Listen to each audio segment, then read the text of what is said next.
चिंगीचा नवस फेडाया आम्ही आज ज्योतिबाला गेलतो.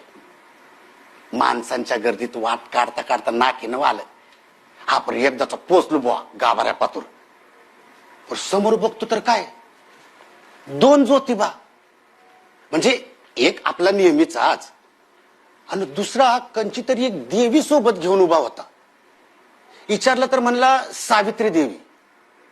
मी म्हणलं बा देवा, एकाच्याच नवसाचं सामान आणलंय, आता दोघांनी काय म्हणून देऊ. तो जोरात हसला. मी म्हणलं देवा, काही चूक झाली असेल तर माफी कर, पण असं जोर जोरात हसू नगस.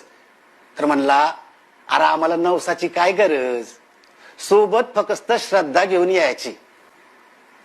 आणि मग ही कोण? सावित्री. मला तर काय बी उमगना झालंय. अरे तुझी चिंगी पास झाली ना ती याच सावित्रीमुळं.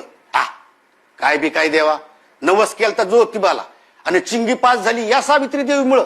आणि माझ्या चिंगीचं काय, तिनं बी पुस्तके गिरवलीच की. अरे वय पर कवा ती साळत गेली तवा ना.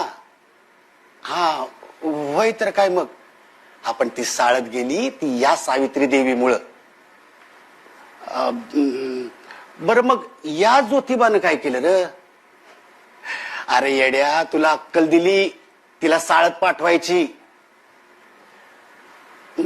मला परत काय उमगना झालं होतं. मग तो मला गावातल्या पारावर घेऊन गेला आणि बोलू लागला, अरे जेव्हा कोण बाई शिकाया जात नव्हती ना तेव्हा या सावित्रीनं साळा काढली. लोक लय वांगाळ बोलायची, शिव्या घालायची, शाळेत जाताना अंगावर शेण फेकायची. देवा, मग सावित्री रडत असेल ना? नाही, रडायची नाही, हसायची. आणि ते शेण सुकवून त्याची पावडर बनवायची. वय कर देवा. आणि मग ते आता पावडर कुठं आहे, म्हणजे त्याची काय उदीबिदी झाली का काय?